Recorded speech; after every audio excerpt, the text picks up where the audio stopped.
Soupir de soulagement pour les intervenants de la rue. Après la nuit la plus froide enregistrée à Trois-Rivières à moins 26,3, la halte douceur dans le centre-ville ouvre ses portes.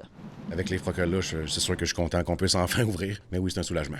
Est-ce que vous avez craint le pire dans les derniers jours parce qu'il fait particulièrement froid?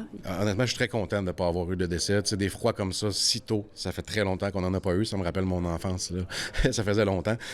Donc, on n'en a pas eu. On est très content de pouvoir offrir ce service-là. Effectivement, j'avais des travailleurs de rue qui faisaient le tour des gens dans les campements, leur offrir des transports pour aller à la halte chaleur en attendant. Là. L'équipe de Point-de-Rue ne cache pas sa déception d'ouvrir la ressource aussi tardivement, mais la direction dit ne pas avoir eu le choix, faute de financement. Il faut dire qu'actuellement, avec le financement qui nous est octroyé, nous, on a presque 200 000 à gagner sur la demande de financement qu'on avait fait. Ce qui fait qu'à l'heure actuelle, avant d'ouvrir d'avance, on n'est même pas capable de fermer plus tard que le 24 février. À l'Hôtel de Ville, le maire est préoccupé. Oui, la halte chaleur à Cap-de-la-Madeleine répond aux demandes depuis début novembre, mais la ressource au centre-ville était attendue.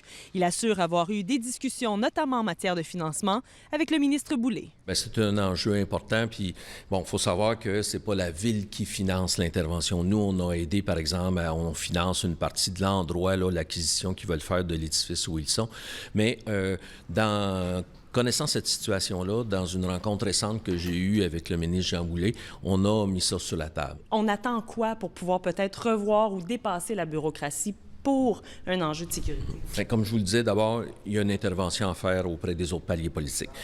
Si les organismes sur le terrain, et là, je parle notamment de Point-de-Rue, je parle du centre là, Tandem aussi qui intervient en itinérance, nous avait dit, écoutez, la ville, là, on a besoin d'avoir un endroit au chaud pour recevoir les gens, ouvrez une de vos salles. Comme ça se fait dans d'autres villes, là. Montréal est en train de faire ça, on l'aurait fait. Une rencontre est prévue entre le maire et la direction du CIUS MCQ dès la semaine prochaine. CIUS qui a d'ailleurs décliné ma demande d'entrevue. Ici Cassandre Forcier-Martin, Radio-Canada, à Trois-Rivières.